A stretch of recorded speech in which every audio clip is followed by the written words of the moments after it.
is up, party people? Welcome back to my channel. I'm Jamila. This is JemilaBeReadin, cause I do be reading. And today we're gonna be doing my August wrap up. I read a surprising amount of books, for myself at least. I read 9 books this month, which I think is the most I've read in any month this year so far. I've been averaging like 4 to 6, so this was a lot for me. No new 5 stars, unfortunately, but I did enjoy the majority of the books that I read this month. So let's talk about it. I want to start off with 3 books that I read for a video that I posted right before this one. It is the one where I read 3 books from authors where I had given 3 stars previously, and I'm giving them a second chance. So I'm not gonna spend too much time talking about these 3 books in this video.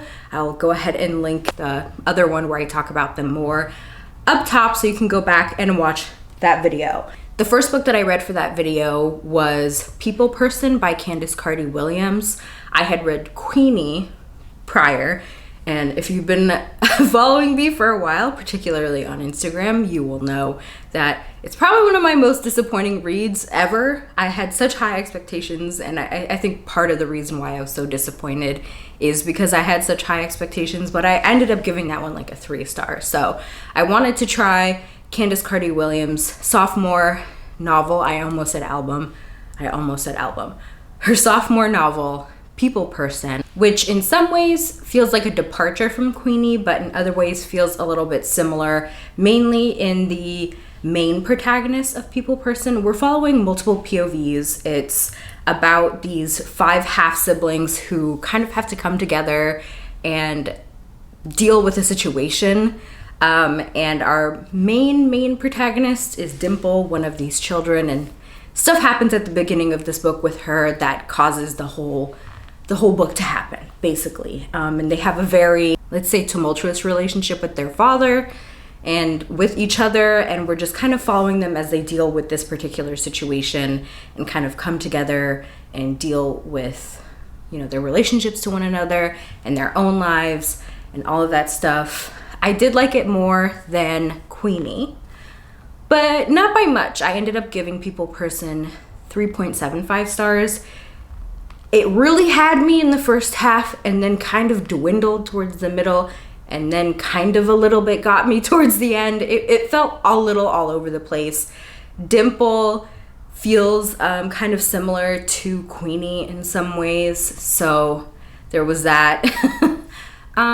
Yeah, I don't know. I wouldn't not recommend it. I think a lot of people could enjoy this one. It kind of has a little bit of a mysterious element, but I think where it fell flat is that it had such a strong intro, and I thought it was gonna go in a very different direction, and then it just kind of like did not do that. So I think perhaps I would have enjoyed it more if it like really fully committed and was a little bit more darker than it was.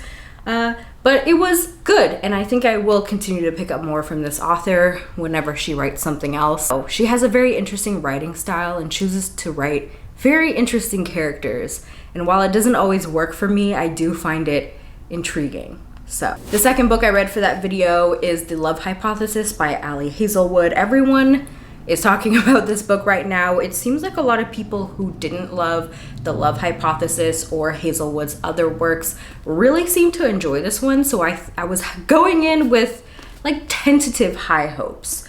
And I did enjoy this more than The Love Hypothesis, which is the previous book that I had read from this author. I gave that one like, I say a 3 star, but it was more a 2.5 star. And I gave this one like a 3.5. I really liked, for the most part, our main character, Elsie. And I did really like Jack. And I enjoyed the like political aspects of this book when it comes to like universities and the science community. But I don't know exactly what to say on why this didn't like fully work for me. I think there were a lot of elements that I did enjoy in this book, which made it entertaining, and I did for the most part enjoy this experience, but like it wasn't like a perfect romance for me, and that's fine. To be honest, the majority of the romances I read are not the perfect romance for me, but I'm usually going into it for entertainment, and I was entertained. So I will say, Ali Hazelwood has a very like sometimes cringe way of writing things that give me such intense secondhand embarrassment. That's how I felt with The Love Hypothesis. Like I felt like I was going through it, you know? And it felt that way, especially towards the beginning, but I think it found its groove a little bit more. But it was still present. It was. But I feel like perhaps she is growing out of that writing style, kind of finding her groove a little bit more. And I'm very interested to check out a book from her that is not like a STEMinist novel, like something different. I heard that she has a fantasy, paranormal, like vampire werewolf romance coming out next year. So I'm intrigued. The final book that I read for that video was Normal People by Sally Rooney. I had read her most recent work a couple years ago, which was Beautiful World, Where Are You? And I gave that one 3 stars. I've come to the conclusion that Sally Rooney is not the author for me, and that's totally fine. I can see why a lot of people resonate with her writing and the types of stories that she tells and the characters that she crafts. I can understand why people resonate, especially if they have gone through maybe similar things to these characters. But for me, I don't find it relatable, and I question a little bit like what Sally Rooney is trying to do, especially when it comes to more larger picture, thematic, societal issues. I'm just kind of wondering like what exactly she's trying to say. I wonder if she knows what she's trying to say. And I will not be picking up more from Sally Rooney, I don't think. So that's fine. I ended up giving this one a 1.5 star. I really, really did not like Normal People. I really did not. I liked Connell for the most part. Didn't really love Marianne. I also don't love how some of the situations that she's gone through was handled, and I don't really think that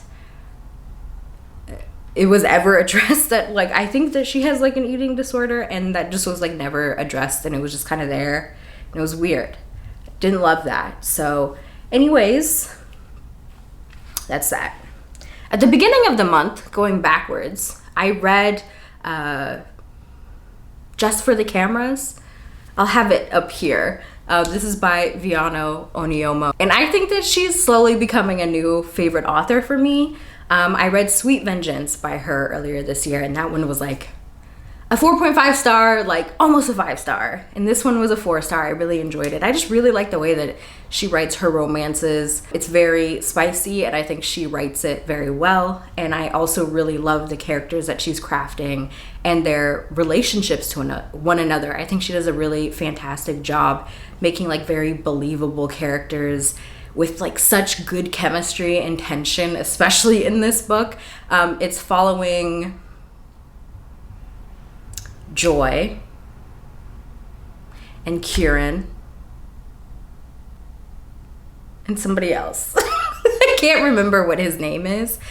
Joy and Kieran. I think Kieran. Maybe I should have looked this up before I started filming. They have been in a long-term relationship, and they are also sex workers. They were sex workers like separately, and then when they started dating, they started doing things together. And they have like akin to an OnlyFans type of situation. So they do that, and they also live with their best friend, who is a photographer. And Kieran and Joy have had like a very long crush on their friend, and they just like held it back because he was in a relationship and other things were happening. But now the stars have aligned, and he ends up like helping them with a video for their website, and because they wanted to spice things up. And then it kind of just goes from there, and it was a good time. I really liked it. It was very sweet, and like I said, very spicy, as you can imagine. And yeah, I'm just excited to continue reading more from this author's backlist. I think there's like a Bachelor-esque type one, and I think there's like a fantasy romance. So I'm kind of considering doing like a fantasy romance video. It's going to be later. I say that. I didn't even post my like reading books recommended for my zodiac sign. I decided to scrap that one. So sorry about that. But anyways, loved it. 4 stars. I'm kind of just going out of order a little bit, but I read With the Fire on High by Elizabeth Acevedo. I read Clap When You Land like 3 years ago at this point now, I think, and I really loved it. I gave it 5 stars, and I ended up purchasing like every single book that Elizabeth Acevedo wrote and then didn't read the other 2, so I finally picked this one up. I listened to the majority of it on audiobook, which was really good.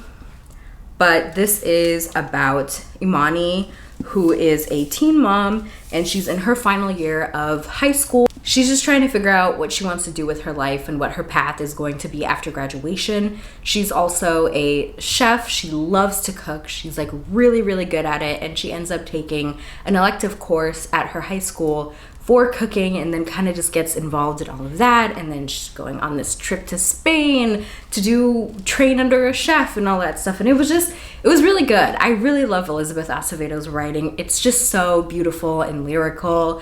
It's very clear that she's a poet. I just liked it. I really liked it. I didn't love it as much as Clap When You Land, but I really did enjoy this and would not hesitate to recommend this to literally anyone. And also, how gorgeous is this book? Oh, stunning. I just loved it. Speaking of audiobooks, I listened to Adult Drama by Natalie Beach, I want to say. If you are someone who spends too much time on the internet like me, a couple years ago, you may have read an article from The Cut, I believe, by Natalie Beach, talking about her experience being friends with Caroline Calloway and helping her kind of become viral back in 2014, writing her Instagram posts and kind of helping her with her book deal. And if you're not familiar with who Caroline Calloway is, I urge you to go look her up. There are countless of videos about her, articles. There's also podcast episodes about her. She's like a social media person who kind of became a scammer in some ways. Not in some ways. She's a scammer. But yeah, it just, when I saw that Natalie Beach was going to come out with a book, the nosy part of me was like, I have to listen to this. I have to read this. So I did get the audiobook, and I listened to it, and only a small part of it was about Caroline, which I kind of appreciated in some respects. A lot of it was about Natalie and her life and all its messy glory and all that stuff. I don't know. I was looking at reviews, and it seems like a lot of people were kind of like about this, / were mostly interested in what she had to say about Caroline, but there are parts of it that I enjoyed. It's like a collection of essays that she wrote and about her life and experience, and I don't know, I kind of enjoyed it. I ended up giving this one like a 3.5 star. It wasn't anything special, but yeah, I don't know. I read an arc. This was sent to me by the author. This was self-published, but the author, K.S. Vioso, is the author of the Chronicles of the Bitch Queen series, which is, what is the first book? I forget what the first book is called, but this one ended up getting self-published because her publisher did not want to pick up this series, and she did like a whole Kickstarter campaign, apparently, and was able to fundraise enough money to do like arcs and an audiobook, and now it's published, and I'm definitely going to go and purchase a like hardcover, like completed version of this book because I really, really enjoyed it, and I'm very interested in checking out the previous series. But this is called The Outlaw Mage, and it is the first book in a new series that follows Rosha, who at the beginning of this book, she's like in her final year of this like mage school that she ends up leaving for reasons and becomes an outlaw mage and kind of has to go into hiding. Her father is a very interesting man, and her family are from like a different part of the world, so they're like very discriminated against and treated very poorly. And so this book is really like focused on like colonialism and all that stuff, but it was just really good. I really liked Rosha as a character. Like, I really loved her no nonsense attitude and just yeah, I really liked it. I will say, the reason why I didn't give this a 5-star and it's a 4-star is the pacing was kind of off. It's very fast paced, like it's constantly moving, and I was like, I read this very fast, and towards the end, like just shit just kept happening and kept getting resolved in like kind of suspicious ways where I'm like, that seems a little too easy. So I will say it kind of went off the rails a little bit towards the end, but I had a good time, and I'm definitely going to be reading more in this series when the next book comes out, and I highly recommend that you guys check this out, especially for the fantasy lovers out there, especially if you love like a tough main character. Check it out. I also really love another thing, I really loved the family dynamics in this. I really loved watching her interact with her family and the complicated nature of it. So I think this is also good for people who love kind of like books that deal a lot with like family drama and stuff like that. I think you'll also like this. I read 2 more romances. One was Butcher and Blackbird by Bryn Weaver. I think this just came out not too long ago. I read another book by this author.